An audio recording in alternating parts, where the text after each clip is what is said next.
أصعب حاجة إنك تكون بتحب حد وبتحاول ترضيه بأي شكل، وهو راسم وش الملاك ولكنه مخبي جوه وش الملاك ده شيطان وبيخدعك طول الوقت. أهلا بيكم، أنا سمير يحيى ويلا بينا نعرف بداية الحكاية. حكايتنا بتبدأ في أبو رواش في محافظة الجيزة مع شاب اسمه مصطفى من أسرة بسيطة. مصطفى كان شاب طيب ومالوش في المشاكل وماشي جنب الحيط زي ما بيقول، وأهل مصطفى زي أي حد كانوا عايزين يفرحوا بيه ويجوزوه ويجيب لهم حتة عيل. ومصطفى عشان شاب خام وعمره ما عرف بنات قبل كده ولا ليه في السكة دي، فطلب من أهله إن هم يختاروا له العروسة بنفسهم. وكان في بنت من نفس المنطقة بتعدي دايما من شارعهم، وهم حسوا ان البنت دي مؤدبة وكويسة وعجبتهم. ولما يسأل اهل مصطفى على البنت دي يعرفوا ان هي فعلا بنت مؤدبة وكويسة واهلها ناس طيبين، وده بشهادة كل اللي سألوهم. نورهان كان عندها في الوقت ده 18 سنة ومصطفى كان عنده 26 سنة، وفعلا يطلبوا ايديها واهل نورهان يوافقوا وتتم الخطوبة ومفيش اي مشاكل. وطول فترة الخطوبة اهل نورهان كانوا بيتعاملوا مع اهل مصطفى بمنتهى الذوق، وكانوا بيعاملوهم احسن معاملة وبيقابلوهم احسن استقبال. وكانت فترة الخطوبة ماشيه كويس ما بين مصطفى ونورهان، وكمان مصطفى اتعلق بنورهان جدا جدا وحبها. ولكن والده مصطفى كانت حاسه ان مفيش انسجام ما بينهم، او بمعنى اصح ان الحب والاهتمام من طرف واحد، والطرف ده هو مصطفى ابنها. وكانت حاسه انها مش مهتمه بابنها ولا فرحانه بيه زي ما هو فرحان بيها. ومن كتر ما لاحظت ده بدات تشك ان نورهان ممكن تكون ما كانتش موافقه على الخطوبه، او ان اهلها غصبوا عليها. فراحت لنورهان وقالت لها انا حاسه انك مش مرتاحه لابني او مش عايزاه، ولو فعلا مش عايزاه او مش مبسوطه معاه قولي لي، لان ده جواز وعمر الجواز ما كان بالغصب. ردت عليها نورهان انه لا، هي مرتاحه معاه، ولو ما كانتش مرتاحه معاه ما كانتش هتوافق على الخطوبه من الاول. وتعدي فتره الخطوبه بهدوء تام، ويتجوز مصطفى ونورهان في بيت العيله وكل حاجه تمشي كويس. وبعد الجواز كانت نورهان هاديه جدا ومحدش بيسمع لها حس، ولكن المشكله انها كانت دايما بتتجاهل مصطفى، لا وكمان كانت بتحاول تتجنبه كانه مش موجود بالظبط. ومصطفى ما كانش عارف يتصرف معاها ازاي. وبالرغم من انهم كانوا عايشين في بيت عيله، لكن مصطفى كان مخبي وما كانش مبين اي حاجه، وكأن الدنيا ما بينه وبين نورهان ماشيه كويس جدا. وبعد اول اسبوع جواز تعمل نورهان حاجه غريبه جدا. نورهان تنقل كل هدومها وحاجتها ومكياجها لاوضه الاطفال وتبدا تنام فيها لوحدها. ومصطفى مع استغرابه للوضع ده، لكنه كان بيحاول يقنع نفسه ان نورهان ممكن تكون متوتره عشان عروسه جديده. ولكن طبعا مع استمرار الوضع ده بدا يحصل بينهم خناقات ومشاكل. وفي مره حصلت خناقه بين مصطفى ونورهان لدرجه ان صوتهم كان عالي جدا، لدرجه ان الجيران سمعوا زعيقهم وطلعت لهم الام عشان تهدي ما بينهم وتشوف في ايه. وهنا يفاجئها مصطفى بحاجه مصطفى ما كانش تتوقعها ابدا. مصطفى ما قربش من نورهان من ليله الدخله، وانه دي كانت المره الوحيده اللي مصطفى لمس فيها نورهان، وانه من ساعتها وهي رافضه انه يقرب لها. والادهى من كده انها نقلت كل هدومها وحاجتها ومكياجها للاوضه التانيه اللي هي اوضه الاطفال، وبقت بتنام لوحدها وتقفل على نفسها بالمفتاح. وهنا مصطفى حصل لها حاله من الذهول التام، وراحت اشتكت لاهل نورهان وقالت لنورهان للمره التانيه لو انت مش عايزه ابني قولي، وزي ما دخلتم بالمعروف نخرج بالمعروف. فردت نورهان وقالت لها هو انت كل شويه تقولي لي كده؟ فقالت لها مصطفى انا بقول لك كده من اللي انت بتعمليه مع ابني. وبعد ما يتدخل الاهل ويقولوا لمصطفى ان هم اتكلموا معاها وان كل حاجه هتبقى كويسه، يرجع لمصطفى الامل انه يعيش مستقر من تاني مع نورهان اللي حبها واعجب بيها. ولكن مع مرور الايام كانت نورهان ما بتتغيرش، وكان مصطفى بدا يزهق من معاملتها وتجاهلها ليه، فبدا يتخانق معاها ويزعقوا مع بعض من تاني. وبعد كده بدات تحصل حاجات غريبه مع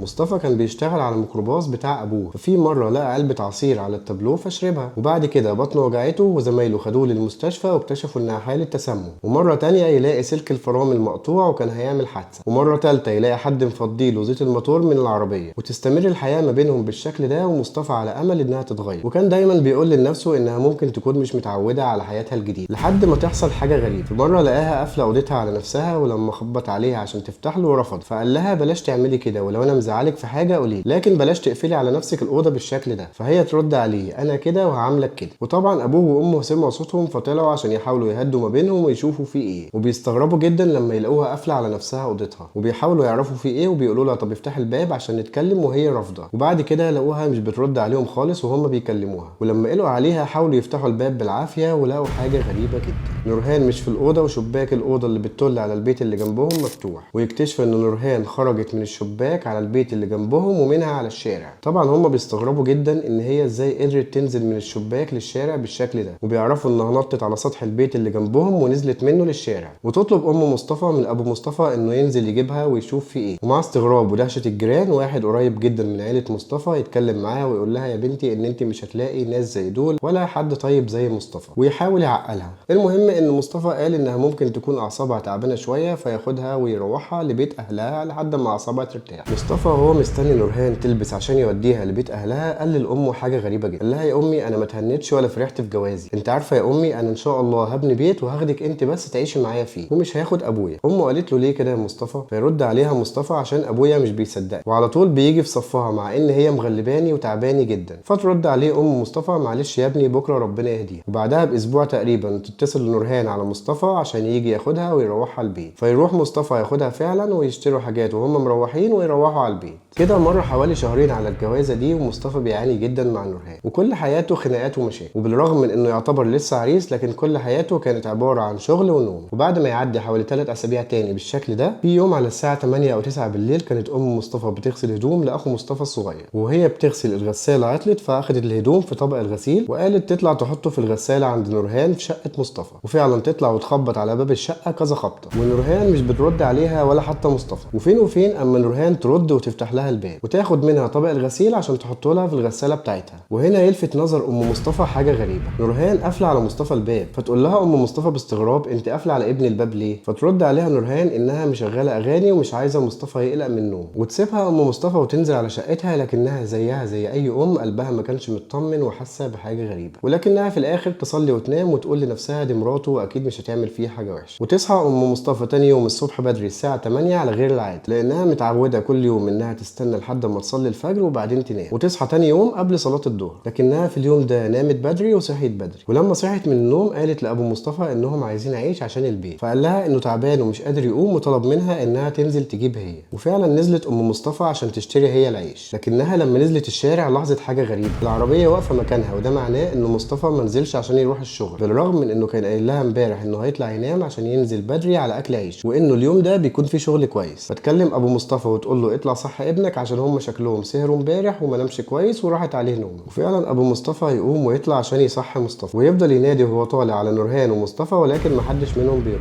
لحد ما يوصل شقتهم ويلاقي الباب مفتوح. فهنا يبدا يتخض ويفكر انه في حد طلع عليهم موتهم او عمل فيهم اي حاجه وهم نايمين. ويدخل ابو مصطفى الشقه ويدخل اوضه النوم عشان يشوف منظر مفيش اي اب يستحمله. مصطفى نايم على السرير وميت ووشه وشفايفه مزرقه ونورهان مش موجوده في البيت. وهنا كانت ام مصطفى رجعت من بره فيقول لها ان ابنك مات. فترد عليه وتقول له لا ابني مراته سمته. ويتصلوا على نورهان ويقولوا لها ان مصطفى مات ويسالوها انت كنت فين؟ فترد انها كانت عند الدكتور. وهنا شك ابو مصطفى وام مصطفى يتاكد لان مفيش عندهم دكتور بيكون فاتح الصبح بدري في الوقت ده. وابو مصطفى يبلغ الوحده الصحيه بوفاه مصطفى، ولما يجي الدكتور يكتشف على طول ان فيها شبهه جنائيه ويبلغ الاسم. وفعلا رجال المباحث يوصلوا بسرعه ويبداوا يحققوا ويعملوا تحرياتهم ويلاقوا ان الشقه متكركبه ومقلوبه وان الحادثه تبان كده من شكلها انها سرقه. ولكن الغريب ان مفيش اي حاجه متاخده او مسروقه من الشقه. ومع تفتيش البصمات في الشقه يكتشفوا ان في بصمه غريبه غير بصمه نورهان. وكمان الطب الشرعي يثبت ان سبب الوفاه سم في العصير وكمان ضرب على الراس بآلة حاده. وهنا يتاكد رجال المباحث ان المتهم الاول هو نورهان ويتم القبض عليها ومواجهتها بكل الادله. وبالفعل نورهان ما قدرتش تنكر واعترفت بكل اللي عملته وتحكي كل حاجه لرجال الشرطه وفي النيابه. واللي قالته نورهان فعلا ما يتصدقش ولا يخطر على بال اي حد. نورهان كانت تعرف شاب اسمه عمرو من نفس المنطقه وكانوا بيحبوا بعض، وفعلا عمرو اتقدم لنورهان كذا مره، ولكن اهل نورهان كل مره كانوا بيرفضوا، وده لانهم كانوا شايفين انه شاب صايع وملوش مستقبل وان بنتهم هتتعب جدا معاه، وكانوا عايزين يجوزوها لشاب كويس ومحترم يقدر يحافظ عليها. ولما مصطفى واهله طلبوا ايد نورهان وافقوا على طول وغصبوا عليها انها تتجوزه. وبالرغم من ان ام مصطفى اتكلمت معاها كذا مره زي ما حكينا، لكن نورهان كانت خايفه جدا من اهلها وعملت نفسها انها موافقه وانها مبسوطه مع مصطفى. وبعد الجواز اتفقت هي وعمرو ان هم يتقابلوا في شقه مصطفى، هي تحط له المنوم وعمرو يطلع لها الشقه. طبعا هي كانت ناقله كل حاجتها في اوضه الاطفال اللي كانوا بيقعدوا فيها وبيعملوا فيها علاقتهم المحرمه. ومصطفى الغلبان ما يعرفش اي حاجه، لدرجه انها لما كانت بيحصل مشكله بينها وبين مصطفى وتروح بيت اهلها كانت هي اللي بتتصل بمصطفى عشان يرجع ياخدها، وده لانها ما كانتش بتعرف تقابل عمرو في بيت اهلها. ولما بدات تحصل مشاكل كتير بينها وبين مصطفى بسبب معاملتها ليه، فكرت هي وعمرو في الانتقام منه. فمره تحط له عصير محقون بسم في العربيه، ومره يقطع له سلك الفرامل، ومره يفضي له زيت الموتور. وبعد كده قرروا انهم لازم بقى يخلصوا منه، منه، وحطيت له في العصير منوم ومبيد حشري كان عمرو جايبه لها. وبعد ما مصطفى شرب العصير دخل ينام، بس بعد شويه من كتر الالم صحي وكان عايز يرجع، فقام وكان داخل الحمام ولكنه شاف منظر صعب جدا ان هو حتى يتخيله. نورهان في حضن عمرو. نورهان اول ما شافته ما كانتش عارفه تعمل ايه، راحت خبطاه في راسه بمفتاح الانبوبه، وعمرو من الناحيه التانيه كان عمال يضرب فيه لحد ما مات. وراح مصطفى ضحيه الخيانه. والحقيقه انا بسال نفسي هنا، هل في مبرر لاي بنت انها تعمل كده؟ وهل لو مش بتحب حد تتجوزيه وبعدين تعملي فيه كده وهو كل ذنبه انه حبك واتجوزك؟ بيتهيألي مفيش خيانه ابشع من كده. عموما عمرو ونورهان خدوا جزاءهم واتحكم عليهم بالاعدام، وربنا يرحم مصطفى ويصبر اهله. شكرا لكم على المتابعه.